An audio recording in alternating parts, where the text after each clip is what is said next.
and I see this more with boys than with girls. And that is the withdrawn kid who's spending all their time in their room, probably with a screen, might be on video games, might be on their phone.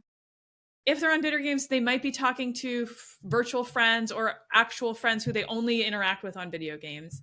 But they are not talking to their parents much. They're not leaving their room much. They're neglecting other obligations in their life. They might be the kid who doesn't get up and go to school. Their homework is starting to slow down. They're bowing out of things that used to be exciting for them when they were younger. How do we conceptualize that? Is that a depressed kid? Is that a kid who for whom the world has put them in too small a box, and they're like, fine, I'll just stay in this little tiny box called my bedroom, right?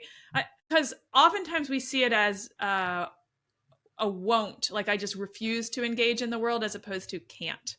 And I'm interested to hear your thoughts. First of all, do you see that presentation that I'm talking about?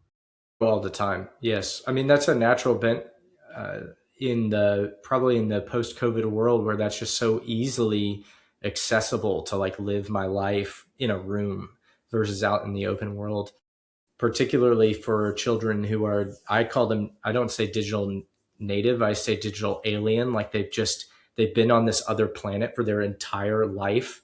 And so, the positives that I would say, because parents, it can be very easy to point out the negatives. The positives are that they are doing something that's achievement based. That's why video games can be so addictive, is because there's achievement behind it and built into it.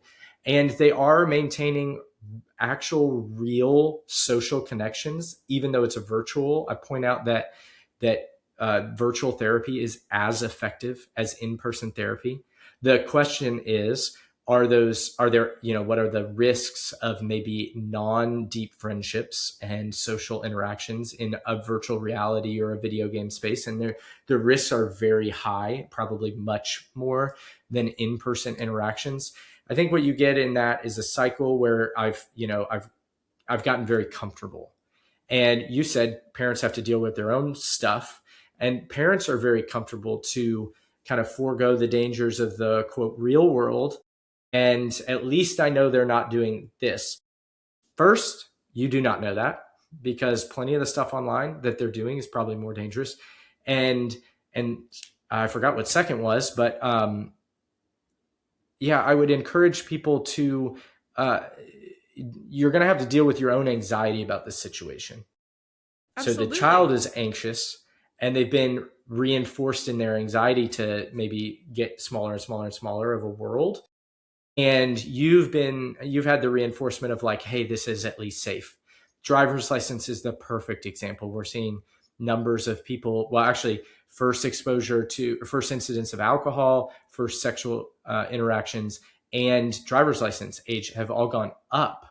And it's because as a parent, I'm pretty freaking anxious that you're going to drive this vehicles that keep getting bigger and bigger, and people are texting and driving. And so the thing I do that I recommend to everybody is like a very easy tool is like the fear hierarchy. Is like, we need to start chipping away, increasing the confidence of that teen boy's experience to go, oh no, I can do hard things. But the thing I would make sure people realize is like, you have to deal with uncomfortable circumstances and anxiety to get to the place. Like, that's X plus Y. The only way to get to Z is to deal with Y, which is the anxiety and the Yeah. fear. So you went there. You went right to anxiety, which is usually where I go too, because but I think that can be puzzling, because these are not kids who typically look like they're quaking in fear.